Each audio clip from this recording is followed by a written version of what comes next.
Hello everybody, so today we're going to look at how we can use coordinate geometry to find the distance between 2 points. So to start off with, I'm going to give you the 2 points. I'm going to have A and B.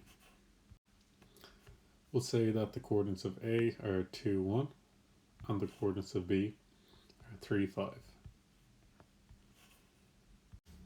Now our instincts when finding the distance between 2 points is probably to plot these points on a coordinate plane and then to try and find the distance between them using a ruler or a similar device. Now this has some obvious disadvantages. The main issue is that we could measure this distance from A to B here and then measure it here and we get two different values based on how zoomed in or zoomed out that diagram is. So that would only really work if the distance here was 1 centimeter and we're measuring centimeters here in a ruler. So it's really not that accurate and not very reliable unless we have super accurate graphs that are the correct scale. So instead there's something else we can do, and this is one of the big advantages of coordinate geometry, and we can use something called a formula. So I'll write out the formula here for you. So the formula is the distance between P and Q, although this can be any 2 points, like for example A and B, will be equal to the square root of x2 minus x1 squared plus y2 minus y1 squared. This might seem fairly complicated if you're not used to looking at something like this, but we'll talk you through what each of those different things means. First of all, it's important that we're all clear on what the idea of a formula is. A formula is an expression in algebra that has a bunch of different unknown variables like our x2 and our x1 that we can sub values into, and then we'll get a different value out. So in this case we're going to sub in values for x2, x1, y2, y1, and we'll get out the distance between 2 points. So let's have a look at how that looks now. So if we want to find the distance between 2 points, the first thing we have to do is decide what those 2 points are going to be. So on the formula it says PQ, but it can actually be the distance between any 2 points. So we're going to decide to get the distance between the points A and B. The next thing we need to do is just label the coordinates of those points. So we'll go to A. A has an x coordinate and a y coordinate. Because this is our first point, we'll call these x1 and y1. We're writing the numbers in here in little small script next to it and underneath it. And then we're going to do the same for B. B has an x coordinate and a y coordinate. So we're going to call them x2 and y2 because this is our second point.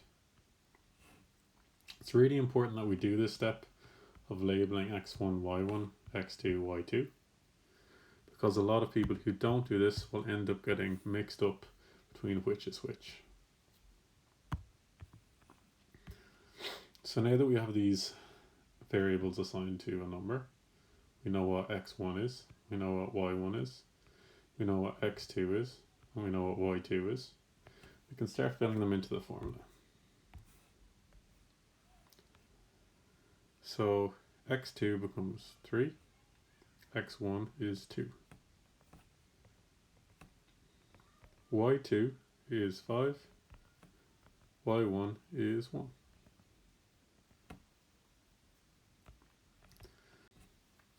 Now we're going to use our BIDMA skills to solve out the right hand side of this equation to tell us what the distance between AB equals. So BIDMA says that we should solve what's in brackets first. So 3 minus 2 is 1. 5 minus 1 is 4.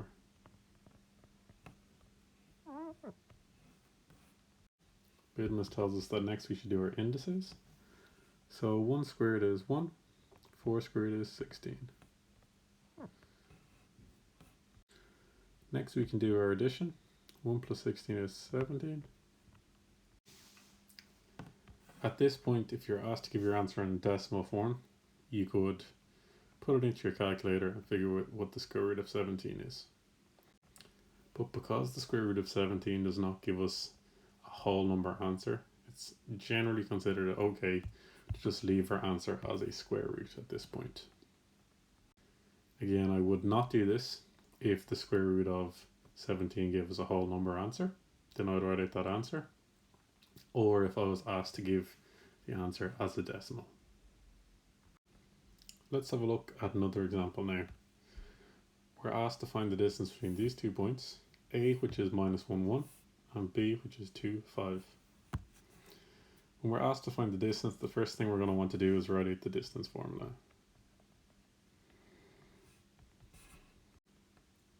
It's important to write out this formula because as you start getting ready for your junior cert, you'll be given marks specifically in those junior cert questions just for writing a formula. Now we're going to identify what our points are in this formula. So our points are A and B.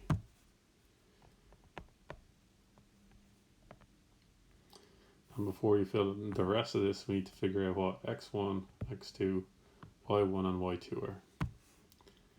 So we have 2 points. A has an x and y coordinate. B has an x and y coordinate. Remember, x always comes first and y comes second.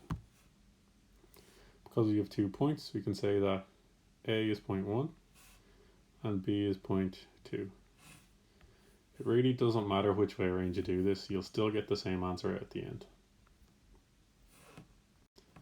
So I could switch A to being x2 and y2, or switch B to being x1 and y1.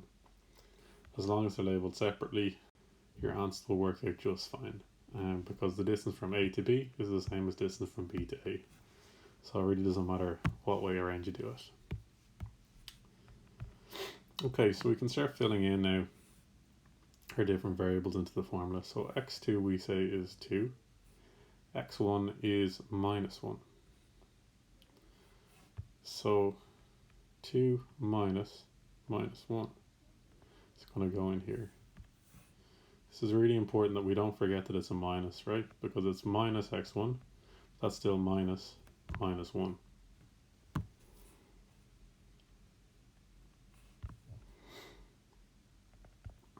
y2 is 5 and y1 is 1. Now, the reason why I wanted to give you this particular question is because I want you to see what it looks like when we have to take away a minus number. So hopefully you remember from when we're doing our integers that minus a minus turns into a plus.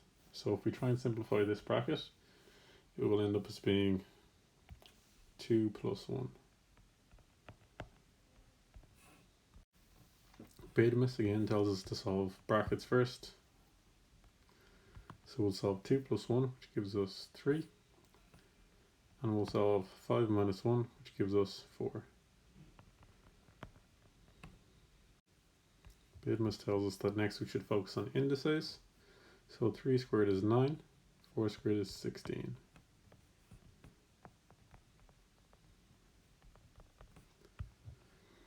Now we can solve our addition. So 9 plus 16 gives us 25.